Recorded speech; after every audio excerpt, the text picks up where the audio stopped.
Hey guys, I'm Melhorn. In this video, we're gonna go catch some white perch.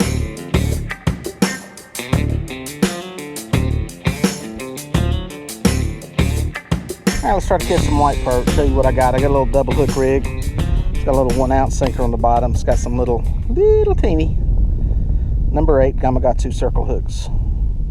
I'm just putting some pieces of white perch on there.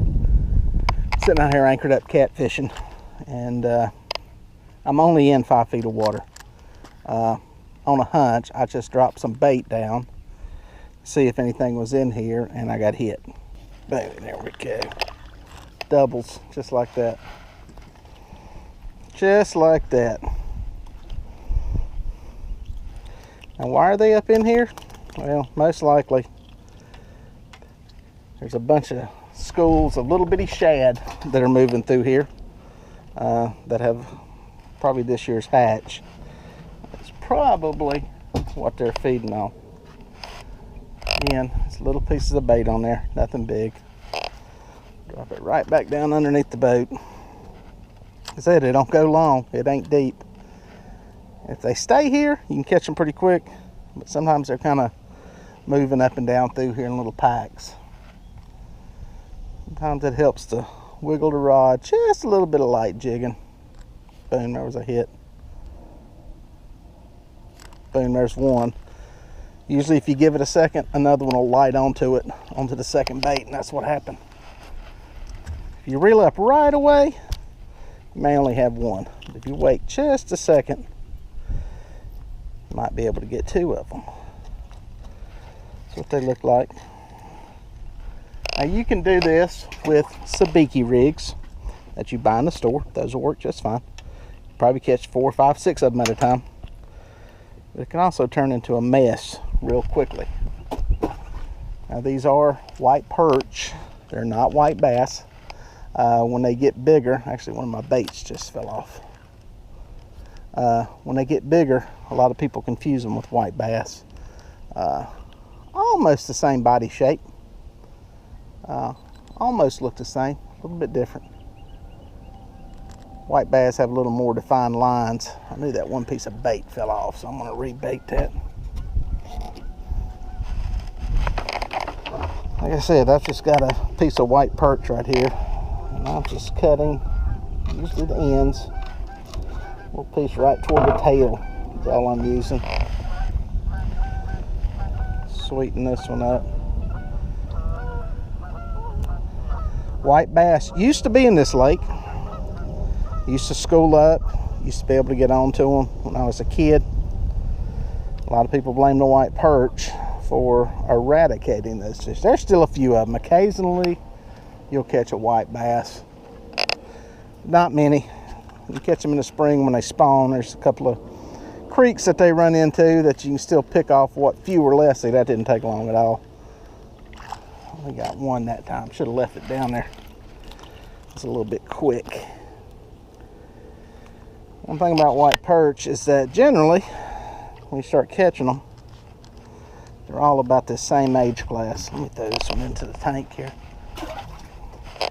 And it's funny how that works.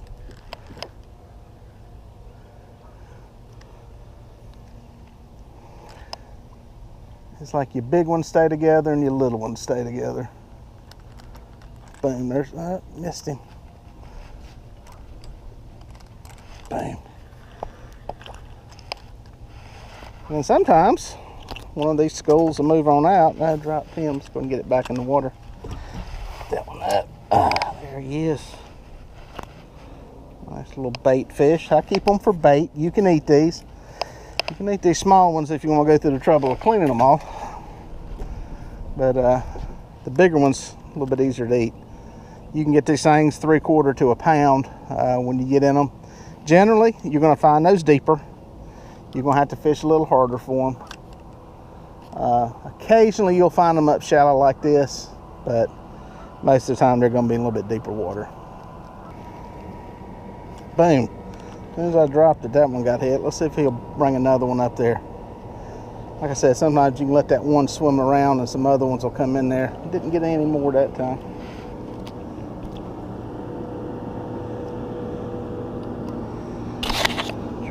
Down in there. Said, they look very similar to a white bass. Also kind of similar to a little small striper. They're actually a cousin to the striped bass. Got a lot of the same spawning habits. Boom, there we go. Ah, lost him. Boom, got him. There's one. Yep, he's there. Normally, you don't catch them this close to a boat. Usually, you got to get these suckers. They're kind of boat shy. Generally, it is hard to see them on sonar when your motor's running. A little bit motor shy. I always see most of them when I'm using a trolling motor. You can see the action is fairly constant with them. I'm just letting it drop. It don't drop long.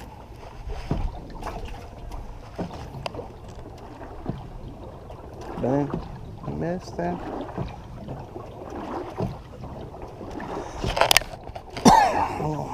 Boat right there. It is July 4th. And I'm out here early. It's catching some catfish. And then just happened to find these. I got here into a part of the lake where it's not that crowded yet. Usually this area is kind of shallow. Most boats will stay out of it.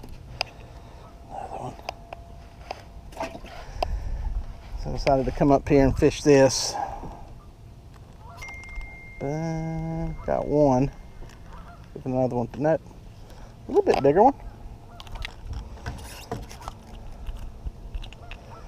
Like I said, they're in here most likely feeding on shad.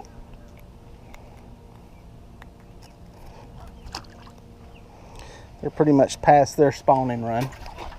They spawn early, similar to stripers. Bam, got him. Oh, missed him. What'll happen is, if you get a couple of them in here feeding, they can sense it. And others will start moving up in here. So it helps to get them frenzied up. If you've got multiple rods, that helps. It's really nice when you got multiple people fishing, because you can keep rods in the water, bait in the water, fish feeding.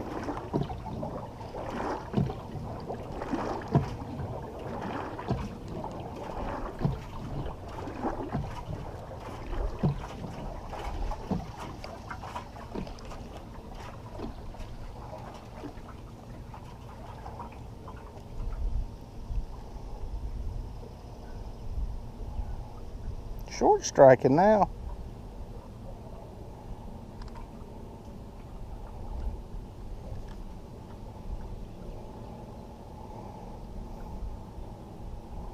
I'm gonna get this one. He's making me mad.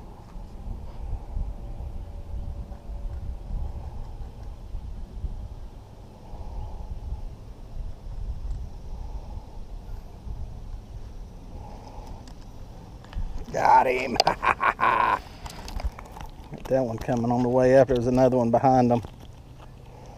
Maybe he'd be dumb enough to bite too. We will see.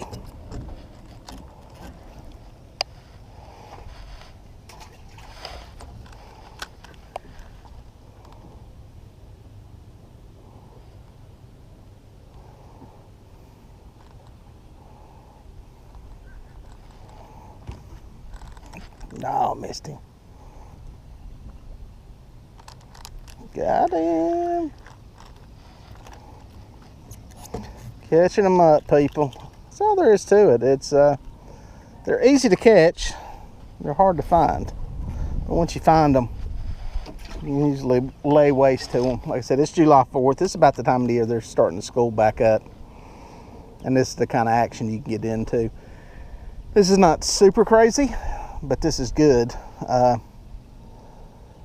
This is the time of the year when they really get easy to catch once you find a good school of them.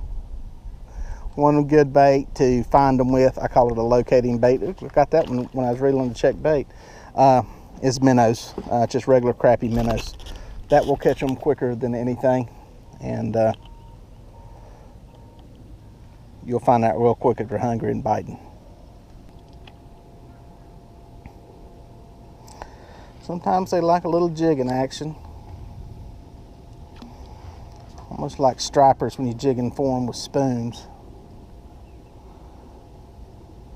Bang, got him. See if I can get 2 on there. If you keep it near the bottom, generally, you might have a better chance of getting 2. Didn't do it that time. Didn't do it that time. Getting a bunch of them in the tank. Got a new bait tank, Shad Shack. Big 50-gallon. I'll show you that some more in a minute. But trying it out. Seeing how many I can put in there. See how it does with the filtration. One thing, when you catch a bunch of these, they're going to poop in your tank. So you either need a system, a live well in your boat that you can flush the stuff out, or you need a filter system like this Shad Shack has that can get all the poop and stuff out of there. A little break in the action, but I think we got one on here again. Deuces. We got deuces this time. That's a little bigger one there. White perch. There's one of them. That's a better one there. You ain't gonna get a sandwich out of it. It's a little bit bigger. All right, folks, hopefully you learned something there. Put about 3 dozen white perch in the tank pretty quickly, pretty rapidly. It's really not that hard. Finding them is probably the hardest part. Catching them is pretty easy. If you like this channel, please consider subscribing, smash the thumbs up, and be sure to hit the bell so you'll be notified when any new videos come out. Look forward to seeing you on the water.